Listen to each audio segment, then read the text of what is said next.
What's going on, guys? I'm Kyle, and thanks for being here. For many retro Nintendo modders and enthusiasts out there, the holy grail of modding has always been the ability to program bootleg Gameboy cartridges with new game ROMs. So when I myself discovered how to do it over a year ago, I really wanted to share that information with the world. The result of my efforts was an over 40-minute tutorial video showing the ins and outs of how to use what's called the Joey-Joebags Gen 3 cart writer. The Joey is a custom gadget created by my Australian inventor friend BennVenn. Since the release of my tutorial, Ben has been hard at work in his lab, cooking up a brand new gadget, something that is sure to revolutionize the Game Boy modding world yet again. Now don't get me wrong, the Joey Gen 3 is great and all, and it can do a lot of incredible things, but people have been begging him for a Joey that's as easy to use as a flash drive. Well, today, I'm here to tell you that Ben has delivered, and the Joey Gen 3 now has a little brother.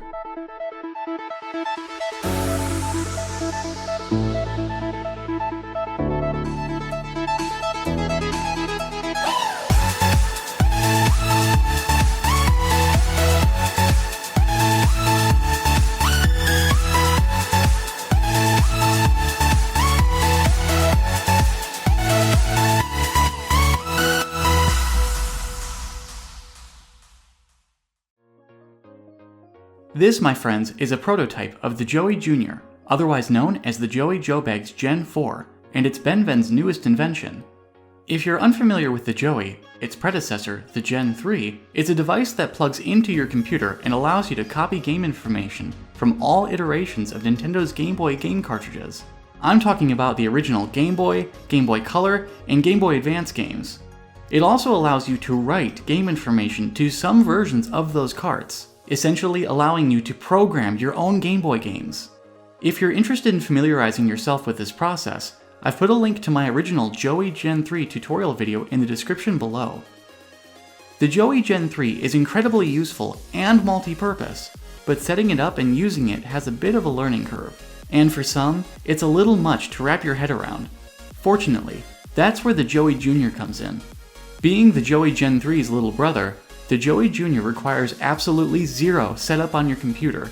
The device is entirely plug and play, and it utilizes a drag and drop approach to handling Game Boy ROM files.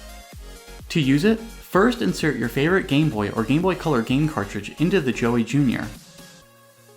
Then use a USB-B cable, like the kind that you use with a printer, to connect the Joey to your computer. And that's pretty much it. That's literally all you have to do to set up the Joey Jr. After that, a window will pop up on your computer screen, showing the game's ROM file, save data, and even the real-time clock data if it supports it. From there, you can copy these files to your computer via right-clicking, copying, and pasting, or just dragging and dropping them somewhere. After that, you're free to do what you want with them.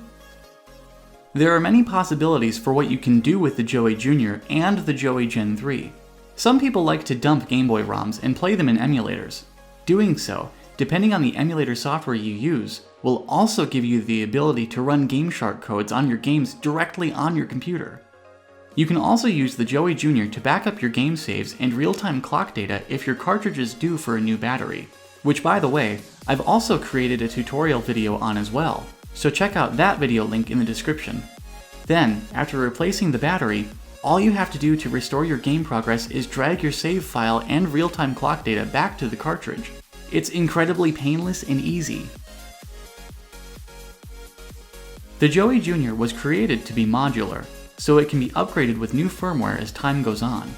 These firmware upgrades will give it new functions, like the ability to reprogram bootleg Game Boy cartridges with new game ROMs, and even the ability to dump Game Boy Advance games. Do you remember a little bit ago when I showed you how to perform a cartridge dump with the Joey Jr. by copying save files to my computer? There was this extra file in there. This represents the firmware currently loaded onto the Joey Jr.